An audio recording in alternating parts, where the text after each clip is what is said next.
అంటే 150, 250 డ్రమ్ములు ఉంటాయి కదా, 750, 800 లీటర్లో ఫిల్టర్ ఉండేది 3 డ్రమ్ముల్లో. Home filter, activated carbon filter, biomedia అని 3 పెట్టేవాళ్ళు. అది 1000 లీటర్లు అయింది, ఇది 1000 లీటర్లు అయింది. ఈ 1000 లీటర్ల ట్యాంక్ ఇంకో 1000 లీటర్ల ఫిల్టర్ కావాలి. అది పెట్టుకోవడానికి చాలా టెర్రస్ల మీద ఇబ్బందిగా ఉంటుంది. కొంతమందికి చాలా ఇబ్బందిగా ఉంటుంది. చిన్నది కావాలంటే నాకు ఫిష్ కావాలంటారు. వాళ్ళకు ఉండేది ఒక 500, 400 అడుగులే ఉంటుంది.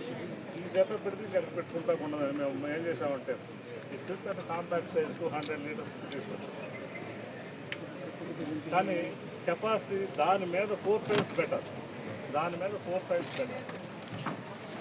ఇందులో నుంచి వచ్చే ఎక్స్పీట్ ఇక్కడికి వస్తుంది.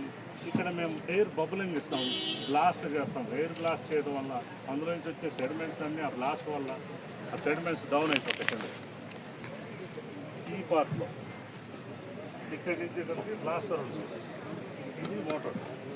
ఎయిర్ నుంచి బ్లాస్ట్ చేయగానే ఇందులో నుంచి వచ్చే వాటి యొక్క మలం, చేపల యొక్క మలం, చేపలు పెరిగే కొద్ది హెచ్డీట్ ఎక్కువ వస్తుంది కదా, వాటిని ఇక్కడికి వచ్చేసరికి అది ఈ బ్లాస్ట్లో మొత్తం సెడిమెంట్స్ అన్నీ కిందకి వెళ్ళిపోతాయి. ఆ మంచి వాటర్ అవతల యాక్టివేటెడ్ కార్బన్ ఉంటుంది.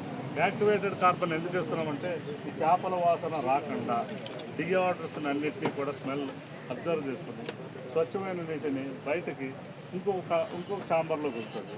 అక్కడ బయోమీడియా ఉంటుంది. బయోమీడియా అంటే మీకు తెలుసా? రింగ్స్ ఉంటాయి, ప్లాస్టిక్ రింగ్స్. బ్యాక్టీరియా కాలనీ, అది బ్యాక్టీరియా కాలనీ అందులో ఉంటే ఆ బ్యాక్టీరియా ఏం చేస్తుందంటే నైట్రైట్ని డీనైట్రిఫికేషన్ చేస్తుంది. Bacterial process.